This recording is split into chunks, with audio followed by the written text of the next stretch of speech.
علی بھائی اگلا سوال ہے، نماز میں درود ابراہیمی کے بعد ہم لوگ تو بچپن ہی سے بس ایک ہی دعا پڑھ رہے ہیں، ربی جعلنی مقیم الصلاۃ ومن ذریتی، جبکہ صحیح بخاری اور صحیح مسلم میں ایک دوسری دعا کا حکم ہے جس میں 4 چیزوں کے خلاف اللہ تعالیٰ کی پناہ مانگی جاتی ہے، ہماری پرانی نمازوں کا کیا بنے گا؟ پلیز کوئی حل ضرور بتا دیں، شکریہ۔ پہلی بات ہے کہ پرانی نمازوں میں تو اپنے بابوں کو روئے نہ جنہوں نے آپ کو ادھورا دین دیا ہے۔ دیکھیں یہ بڑا کریٹیکل مسئلہ ہے، بخاری و مسلم دونوں میں حدیث ہے، نبی علیہ السلام اما عائشہ کہتی ہیں سلام اللہ علیہ اور باقی کئی اصحاب سے حدیث ہے کہ نبی علیہ السلام ہمیں نماز کے تشہد میں 4 چیزوں کے اگینسٹ اللہ کی پناہ مانگنے کا حکم دیتے تھے۔ حکم کے الفاظ تو بڑے سخت ہیں، اور حتیٰ کہ صحیح مسلم میں ایک طریق کے اندر آتا ہے کہ طاؤس تابعی جو عبداللہ ابن عباس کے شاگرد تھے، بخاری مسلم کے حدیثوں کے راوی ہیں، وہ یہ کہتے تھے کہ جو شخص ان 4 چیزوں کے اگینسٹ تشہد میں اللہ کی پناہ نہیں مانگتا تو میرے نزدیک اسے نماز ہی دوبارہ پڑھنی چاہیے۔ اتنی سختی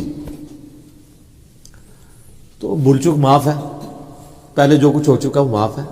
یہ جو ان کی سختی ہے یہ بھی تاکید کے لیے، ویسے تو کوئی تشہد کے بعد درود شریف پڑھ لے تو اس کی نماز کامل ہے، دعائیں سنت میں آتی ہیں، فرائض میں نہیں آتی، لیکن طاؤس تابعی رحمہ اللہ کا یہ موقف تھا، چونکہ نبی اسلام نے حکم دیا ہے نماز میں پڑھنے کا، اس کو حکمیہ لینا چاہیے۔ تو بخاری مسلم الفاظ ہیں 4 چیزوں کے شر سے، مختلف الفاظ کے ساتھ ہیں، وہ چیزیں 4 ہی ہیں۔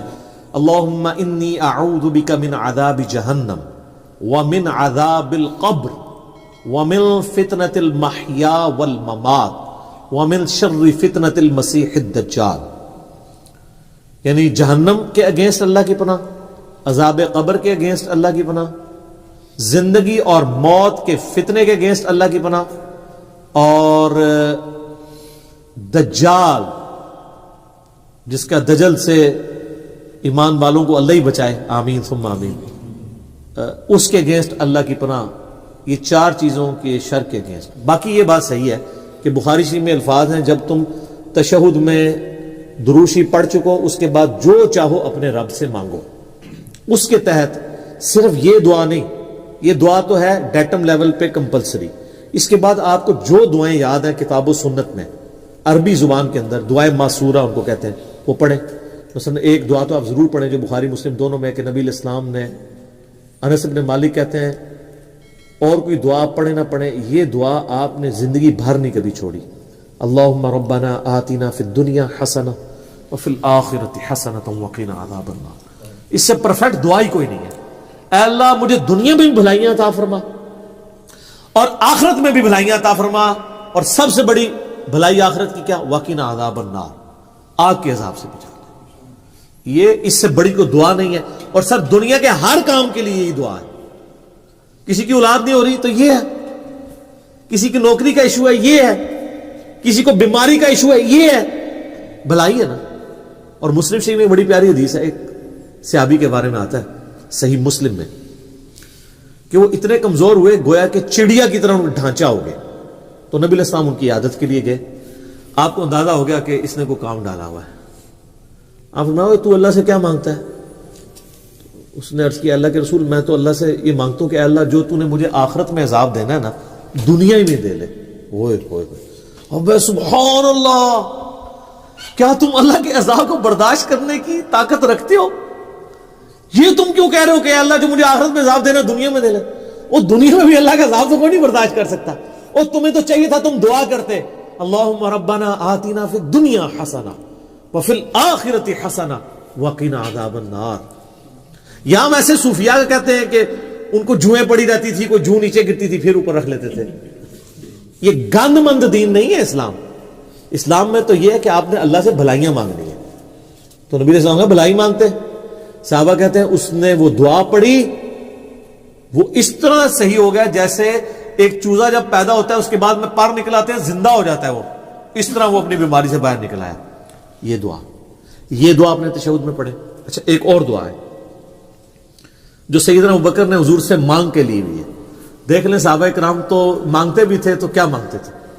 صحیح بخاری میں حضرت ابوبکر نے کہا یا رسول اللہ، یعنی آپ علیہ السلام نے ترغیب دلائی ہے تشہد میں دعاؤں کی، تو مجھے کوئی ایک خاص دعا ایسی دے دیں جو میں پڑھوں۔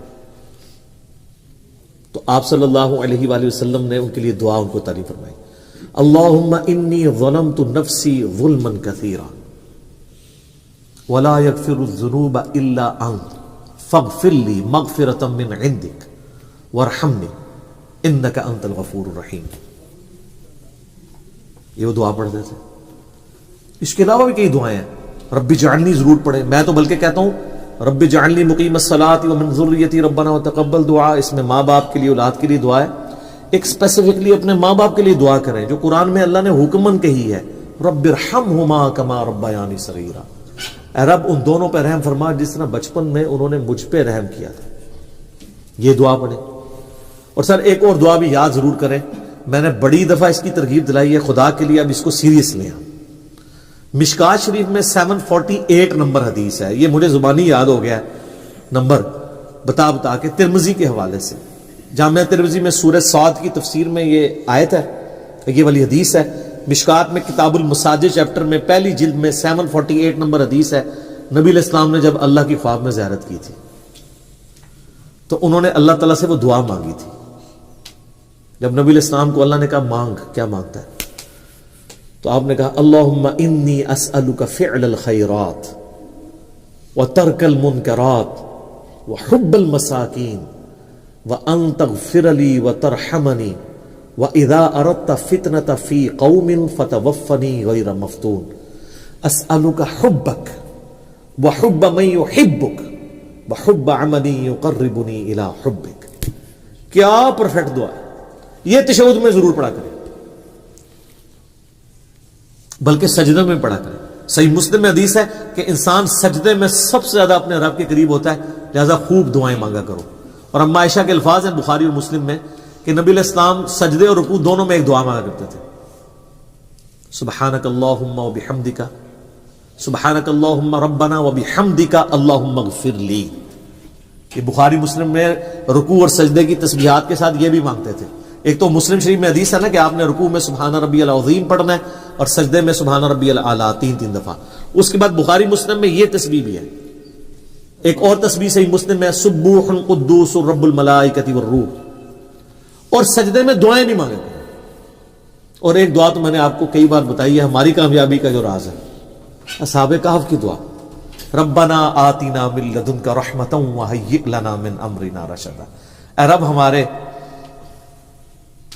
ہمیں اپنے پاس سے رحمت عطا فرما اور ہمارے اس کام میں کامیابی کی کو راہ نکال دے. اصحاب کہف کے لیے پھر کیا راہ نکلی ہے سر. وہ معجزہ ان کے ساتھ ہوا ہے جو کسی پیغمبر کے ساتھ بھی نہیں ہوا. حضرت عزیر کے ساتھ بھی 100 سال کا معجزہ ہوا تھا, ان کے ساتھ 300 سال تھا, اور 309 سال قمری اعتبار سے اور شمسی اعتبار سے 300 سال تھا. یہ دعائیں سر اللہ سے مانگیں. اللہ تعالیٰ نہ مانگنے والے سے ناراض ہوتا ہے اور مانگنے والے سے خوش ہوتا ہے. یہ کائنات کا ایسا بادشاہ ہے, بلکہ یہی بادشاہ ہے کہ جو نہ مانگنے والے سے ناراض ہوتا ہے. باقی تو دنیا میں کوئی بادشاہ ایسا نہیں ہے کہ آپ اس سے مانگیں اور بار بار مانگیں اور وہ تنگ نہ پڑے. اللہ کہتا ہے نہیں مانگو گے میں ناراض ہو جاؤں گا. ادعونی استجب لکم, سورۃ المؤمن آیت نمبر 60. اے میرے بندو مجھ سے مانگو میں عطا کروں گا. ان الذین یستکبرون عن عبادتی, جو تکبر کرے گا نا مجھ سے نہیں مانگے گا, میں اسے ذلیل و خوار کر کے دوزخ میں ڈال دوں گا. وَإِذَا سَأَلَكَ عِبَادِي أَنِّي, جب میرے بندے آپ سے پوچھتے ہیں میرے بارے میں تو آپ فرما دیں کہ میں انی قریب, میں بالکل قریب ہوں. اجیب الدعوۃ الداعی اذا دعان, ہر سننے والے کی پکار سنتا ہوں جب وہ مجھے پکارتا ہے.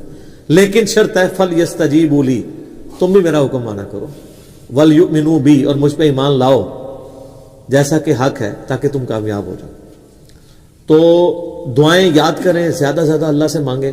اور سر دعاؤں کے بعد آپ یہ نہ سمجھیں کہ دعا قبول مطلب نہیں ہوگی تو وہ ضائع جائے گی, ٹائم ضائع ہوگا. دعا کبھی بھی ریجیکٹ ہوتی نہیں ہے. دعا وہ عبادت ہے جو ریجیکٹ ہی نہیں ہوتی.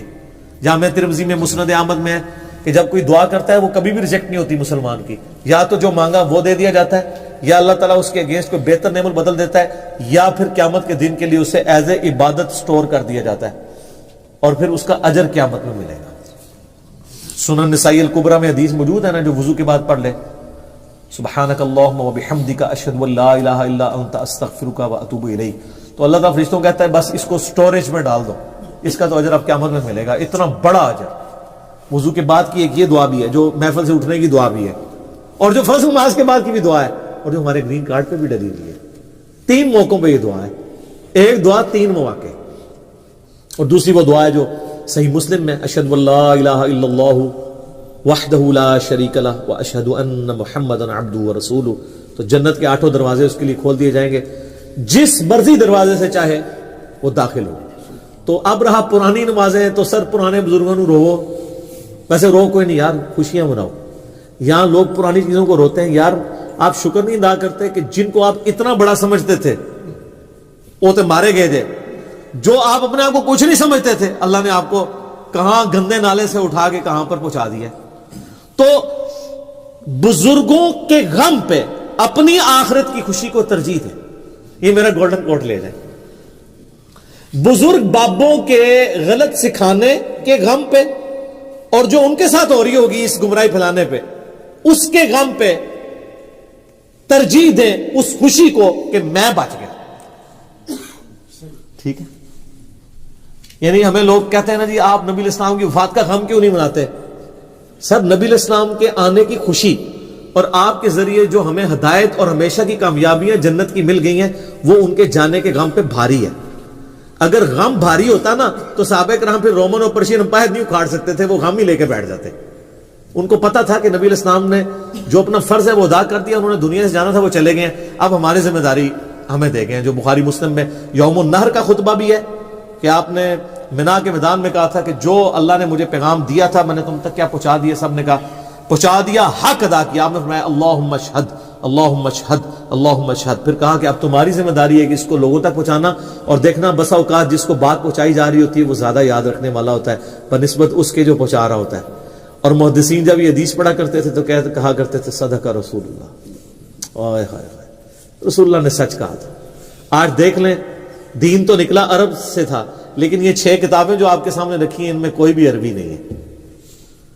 آج چینل تو سعودی عرب کا ہوتا ہے جو ہم چینل دیکھتے ہیں, لیکن حدیثیں چل رہی ہوتی ہیں رشیا کی اور ایران کی. امام بخاری رشیا سے, امام مسلم ایران سے, نیشاپور کے رہنے والے کشیریا قبیلے کے. آج بھی نیشاپور ایران کا شہر ہے, اور اسی نیشاپور میں امام حاکم بھی ہیں جنہوں نے مستدرک للحاکم لکھی ہے, وہ بھی نیشاپوری ہیں. بخارا, ہاں رشیا میں بخارا. ٹھیک ہے, اب وہ رشیا کہا جاتا ہے نا اسے. اور تسی اور کے نیٹی کریٹی سنانا شروع کر دو جو گال ہے انہوں پڑھو. ٹھیک ہے, تو یہ ذالک فضل اللہ یؤتیہ من یشاء. یعنی آپ اس غم کو لے کے بیٹھ جائیں کہ میں تیرے ہوتے جنم لیا ہوتا نہ. سر آج بھی جنم لو تو تسی بہت کچھ کر سکتے ہو. امام بخاری اگر یہ کہتے تیرے ہوتے جنم لیا ہوتا تو سر انہوں نے اپنے زندگی میں 200 سال بعد آگے ثابت کیا ہے کہ تیرے ہوتے جنم تو نہیں لیا, لیکن کام وہ کیا ہے کہ جو تیرے ہوتے ہوئے جنم لیے والوں میں سے بھی کئی لوگوں سے نہیں ہو سکا. سر تھوڑی بات ہے, پوری دین کی عمارت کھڑی ہوئی ہے. ٹھیک ہے, تو غم کی بجائے نا کام کیا کریں.